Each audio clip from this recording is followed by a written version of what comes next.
HighBridge, a division of Recorded Books, presents A Woman's Guide to Diabetes, A Path to Wellness by Brandy Barnes, MSW, and Natalie Strand, MD. Read by Virginia Woolf. Preface. As women with diabetes, we strongly believe that life should be celebrated not in spite of diabetes, but in light of diabetes. From the days we each were diagnosed, we've made it our missions to not allow diabetes to stop us from doing anything. We hope to help you adopt the same outlook if you haven't already. Consider this. If you are a woman with diabetes, you have already amassed an incredible amount of experience that your peers without diabetes simply do not have. We're not just talking about your diabetes knowledge, but also your multitasking, stress management, and endurance-building experience. In a sense, diabetes gives you an advantage in life, if you view it from the right perspective. When we came together to write this book, we had only known each other a few months, but our diabetes diagnoses bonded us immediately. We talked about a myriad of diabetes-related topics that made us feel heard and understood. We had to be long-lost sisters. Diabetes sisters, that is. We shared a passion for empowering women, a desire to help women better understand how to flourish with diabetes, and a concern for the lack of information and for the misinformation that was available to women with diabetes. In addition, both of us were diagnosed with diabetes in our teen years, and we are now in our 30s. We have our share of differences as well. While one of us lives in the hustle and bustle of Los Angeles, California, practicing medicine, the other lives in a quiet suburb of Durham, North Carolina, running a national nonprofit organization. We have very different personalities. One of us is more free-spirited and the other more serious. A big part of owning your diabetes is opening up and being willing to share with and learn from others, including those who can provide you with different perspectives, as we have. We encourage you to open your mind to the different experiences and perspectives provided in this book. To say that we are proud of this book would be an understatement. It was written from a place of passion, determination, understanding, and concern. We intend not only to make you feel good about yourself and learn a lot, but also to broach some difficult or challenging issues that may make you uncomfortable. Just know that discomfort is a sign of growth. You're going to hear about topics ranging from diabetes guilt to traveling with diabetes. You may read some things that sound scary or depressing, but you will also laugh at our diabetes mishaps and uncover some new information to help you better manage your diabetes. There will be points throughout the book where you'll be asked to write down your thoughts. Turning inward may be the hardest part of your transformation, but it is vitally important that you understand yourself as you make this journey. We want you to identify and enhance the strengths you already have as a result of your diabetes. At the conclusion of the book, we hope you are more knowledgeable and informed about female-specific diabetes issues, uplifted through our personal stories, and transformed in the way you view yourself as a woman with diabetes. Most of all, we hope you learn that you are not alone with this disease. There are millions of other women with diabetes just like you who are going through the same challenges. If up until this point you have just been surviving with diabetes, it's time for a change. It's time to start thriving with diabetes. We want this to be a book that enables you to do whatever it takes to live a happy, healthy, and proud life as a strong woman with diabetes. Let's get started. Natalie Strand, MD, Brandy Barnes, MSW. Guide to the journaling sections. Notes on my journey. Record valuable information that you're learning from the book. Journal while you listen or at the end of a chapter. Soul searching. Answer questions and complete various activities designed to help you reflect more deeply on your feelings and/or struggles. Life application. Record specific steps you will take to address your personal health. My Diabetes Journal. Use these guided journaling sections to gain valuable insight about your behavior and emotions. Chapter 1. Back to Basics.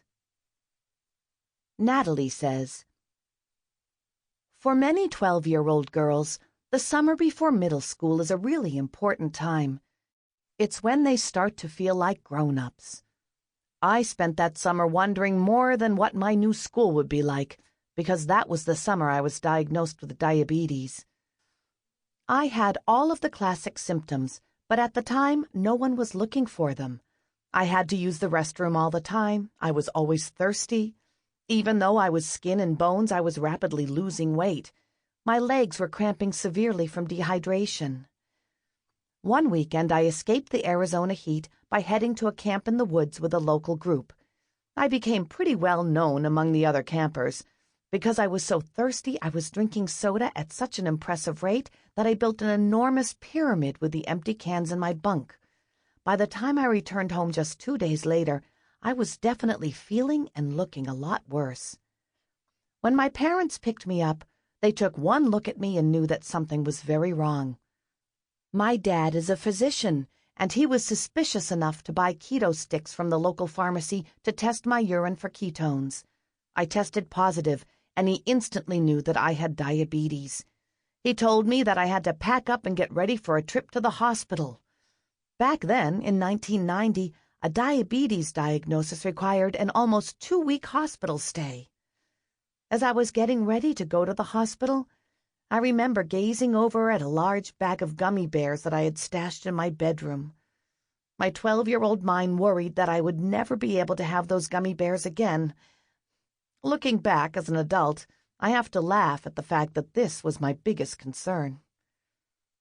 The following weeks changed my life. I went from being a carefree preteen to learning about meal exchanges, insulin shots, and blood sugar testing. It was such a whirlwind of information. Some of it was exciting. I get to carry a purse to school. I can eat in the classroom if I need to. But most of it was really terrifying. I really didn't like that I couldn't eat when I was hungry or that I had to eat when I wasn't. I was afraid of what would happen to me if I had a terrible low. I was afraid of what would happen if my blood sugar got too high. I think many people who don't live with diabetes think that we get diagnosed with it, get used to it, and then are over it. My story, and the stories of many women with diabetes, is different. After the initial diagnosis, you do get a little used to it. Finger pricks no longer intimidate you. Giving yourself an injection becomes second nature. You learn to treat your body like a science lab and pre-record pre-meal blood sugar levels.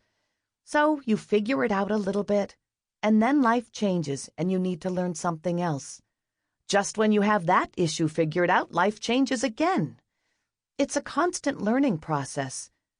Diabetes as a teenager is different from diabetes as a pregnant woman. Diabetes in the mind of a child is much different than diabetes in the mind of an adult.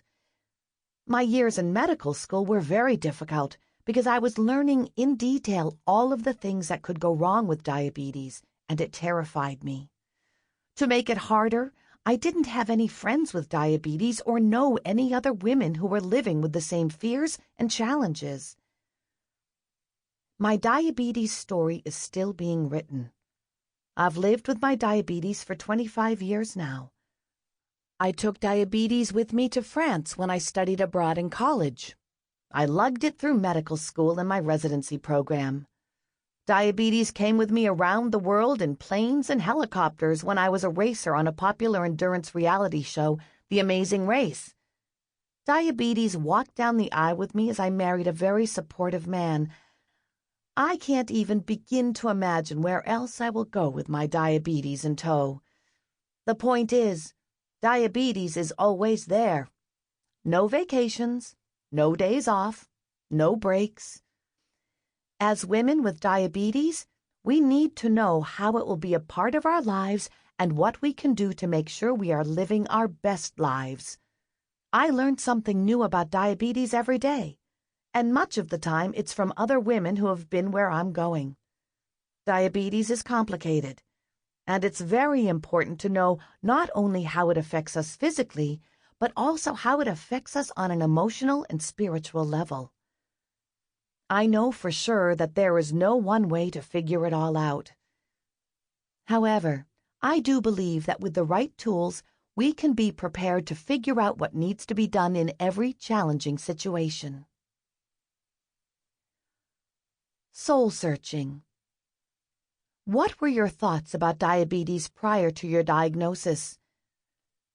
Do you think about diabetes differently now that you have the diagnosis? What have you learned that has surprised you? What was the hardest thing for you when you learned that you had diabetes?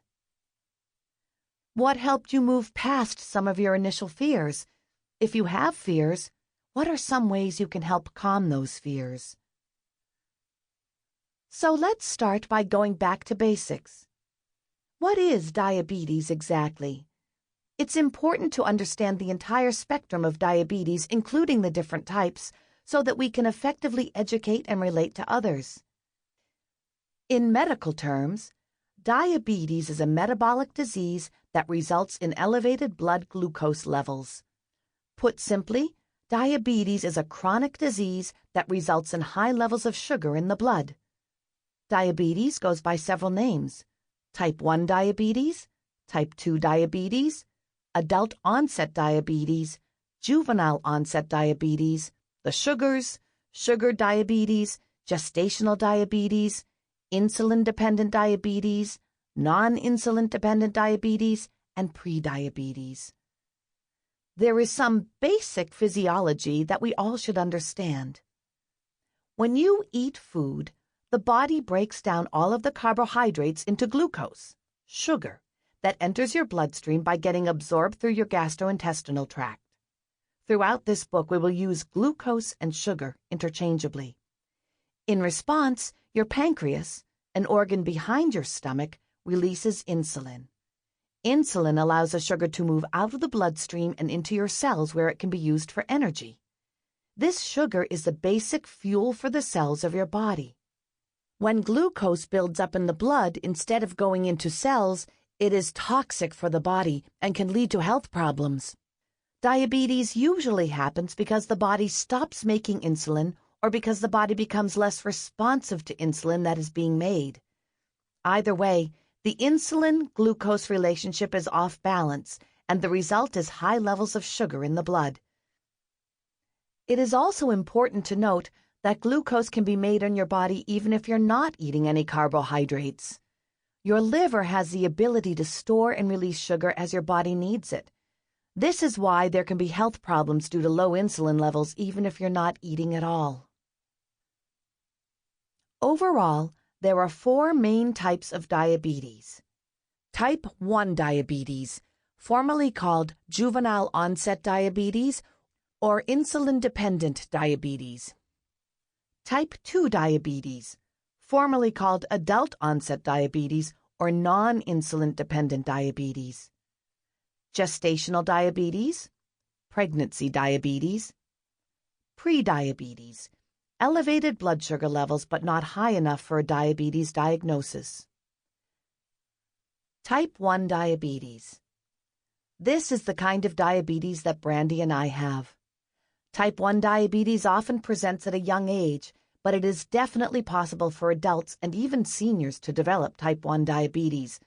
My older brother was diagnosed with type 1 diabetes at age 36.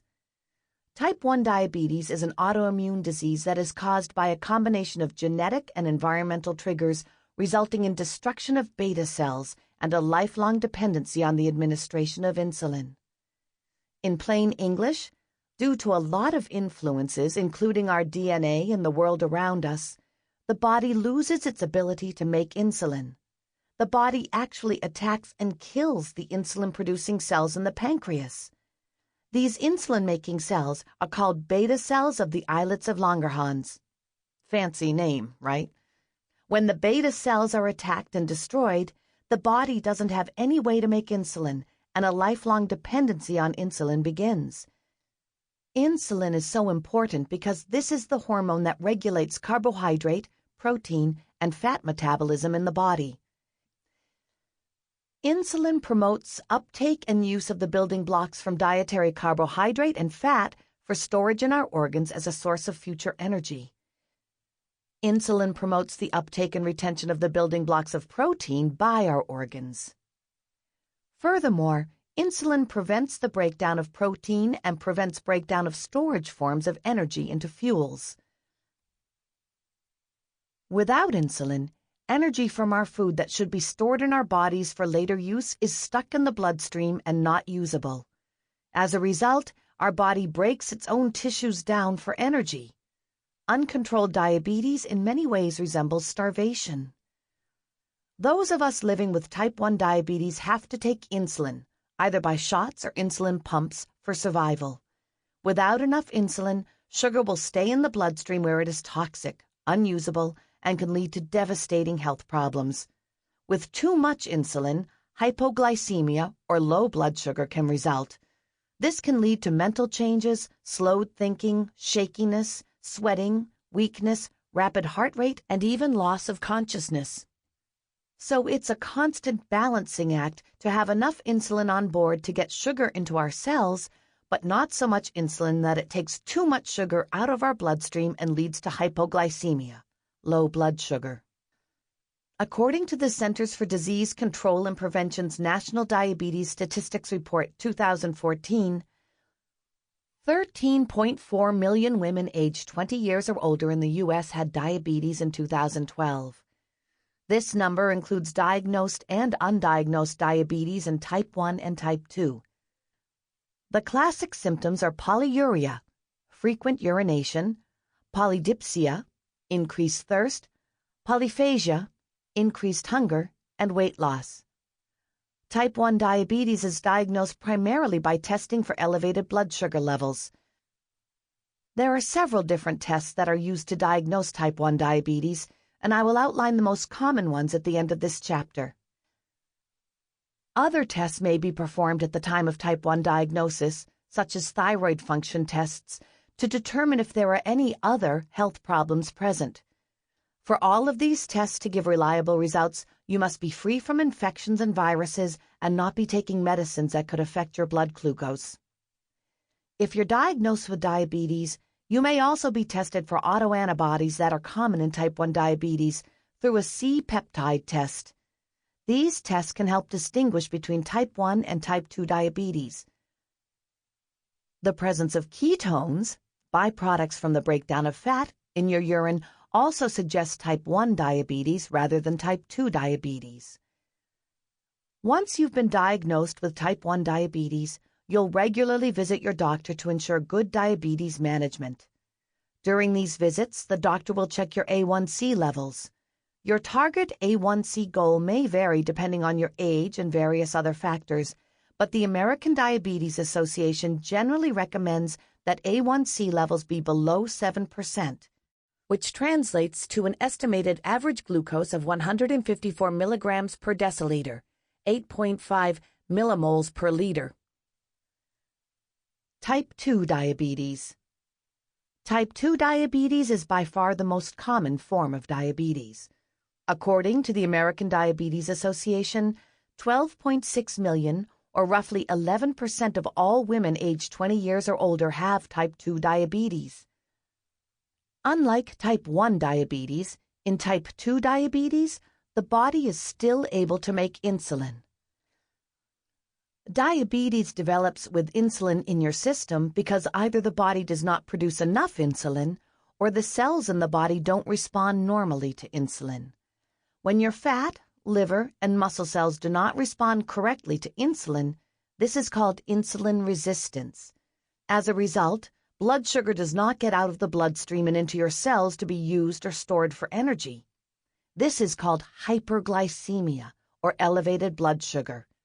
Because increased fat in your body makes it harder to use insulin in the correct way, most people with the disease are overweight when they are diagnosed.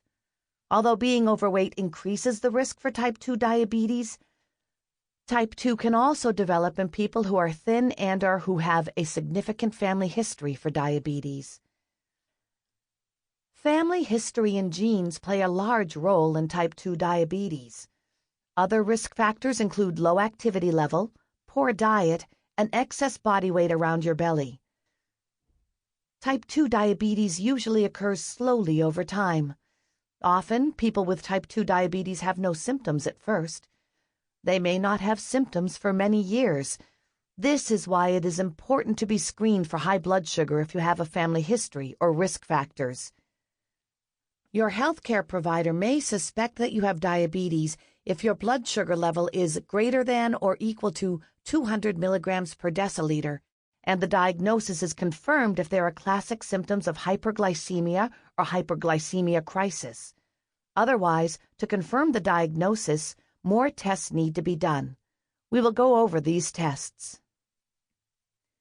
The symptoms of type 2 diabetes may include increased thirst, increased urination, blurred vision, bladder, kidney, skin, or other infections that are more frequent or that heal slowly, sexual dysfunction, pain or numbness in the feet or hands. Diabetes screening is recommended for overweight children who have other risk factors for diabetes starting at age 10 and repeated every 3 years. Overweight adults, body mass index, BMI, greater than or equal to 25 kilograms per meter squared who have other risk factors. Adults aged 45 or older every 3 years if results are normal. There should be consideration of more frequent testing if initial results suggest an elevated risk status. The goal of treatment at first is to lower high blood glucose levels to a safe range and to treat any side effects that are present at diagnosis. The long-term goals of treatment are to make lifestyle and medication changes to prevent problems from diabetes. The treatment options for type 2 diabetes range widely depending on each individual's unique makeup, characteristics, and situation. Blood glucose level, A1C level, other coexisting illnesses, etc. Treatment may include diet, exercise, medications, injections, or any combination. There is one common treatment that every woman with type 2 diabetes should adhere to, and that is optimizing diet and exercise. I know that this sounds simple, but diabetes is a metabolic condition and needs metabolic attention. This means being very educated about what food goes into your mouth and what your body does with that food. Everyone is different, and you should work closely with your healthcare provider to determine what dietary and exercise changes are best for you as an individual. Prediabetes. Prediabetes, also known as impaired glucose tolerance or impaired fasting glucose, is a health condition with no symptoms. It is almost always present before a person develops the more serious type 2 diabetes. About 79 million people in the United States over the age of 20 have prediabetes, with blood sugar levels that are higher than normal but are not high enough to be classified as diabetes. Without intervention, prediabetes is likely to become type 2 diabetes in 10 years or less. More and more, doctors are recognizing the importance of diagnosing prediabetes, as treatment of the condition may prevent more serious health problems. Early diagnosis and treatment of prediabetes may prevent type 2 diabetes as well as associated complications such as heart and blood vessel disease and eye and kidney disease. Doctors now know that the health complications associated with type 2 diabetes often occur before the medical diagnosis of diabetes is made. In other words, far too many people are walking around with diabetes for many years before it is ever diagnosed. There's good news, however. Prediabetes can be an opportunity for you to improve your health because progression from prediabetes to type 2 diabetes isn't inevitable. 25% of those with prediabetes develop diabetes within 3 to 5 years of diagnosis. With healthy lifestyle changes, such as eating healthy foods, including physical activity in your daily routine and maintaining a healthy weight, you may be able to bring your blood sugar levels back to normal. Here are strategies to decrease your risk of going from pre-diabetes to type 2 diabetes. Eat healthy meals that are low in fat, low in sugar, and low in salt. Exercise for 30 minutes a day at least 5 days a week as directed by your physician. Reduce your weight by as little as 5 to 10% if you're overweight, since this can have a significant impact on overall health. Gestational diabetes. Gestational diabetes develops during pregnancy. Like other types of diabetes, gestational diabetes affects how your cells use sugar, glucose, your body's main fuel. Gestational diabetes causes high blood sugar that can affect your pregnancy and your baby's health. Any pregnancy complication is concerning, but there's good news. Expectant moms can help control gestational diabetes by eating healthy foods, exercising, and, if necessary, using medication. Taking good care of yourself can ensure a healthy pregnancy for you and a healthy start for your baby. In gestational diabetes, blood sugar usually returns to normal soon after delivery. But if you've had gestational diabetes, you're at risk for type 2 diabetes in the future. You'll want to continue working with your healthcare team to monitor and manage your blood sugar. Researchers don't yet know exactly why some women develop gestational diabetes. To understand how gestational diabetes occurs, it can help to understand how pregnancy affects your body's normal processing of glucose. During all pregnancies, the placenta that connects your growing body to your blood supply produces high levels of various hormones. Almost all of them impair the action of insulin in your cells, potentially raising your blood sugar. Modest elevation of blood sugar after meals is normal during pregnancy. However, it is when the action of insulin is impaired too much and blood sugar levels become too elevated that gestational diabetes is diagnosed. As your baby grows, the placenta produces more insulin-blocking hormones. In gestational diabetes, the placental hormones provoke a rise in blood sugar to a level that can affect the growth and welfare of your baby. Gestational diabetes usually develops during the last half of pregnancy. Medical experts haven't established a single set of screening guidelines for gestational diabetes, though this has been recognized as an area that needs attention for some time now. Many doctors now test all pregnant women for gestational diabetes at 26 weeks of gestation. However, the U.S. Preventative Services Task Force, USPSTF, recently concluded with moderate certainty that there was a moderate net benefit to screening for gestational diabetes after 24 weeks of gestation to reduce maternal and fetal complications. The collective outcomes of preeclampsia, macrosomia, and shoulder dystocia. Your doctor will check your blood sugar after delivery and again in 6 to 12 weeks to make sure that your level has returned to normal. If your tests are normal, and most are, you'll need to have your diabetes risk assessed at least every 3 years. If your doctor does not order your blood sugar to be tested at least every 3 years, advocate for the blood glucose test yourself. The worst-case scenario is for you to be one of the millions of women walking around with undiagnosed diabetes. Knowledge is power. If future tests indicate diabetes or prediabetes, talk with your doctor about increasing your prevention efforts or starting a diabetes management plan. Diagnostic tests for diabetes.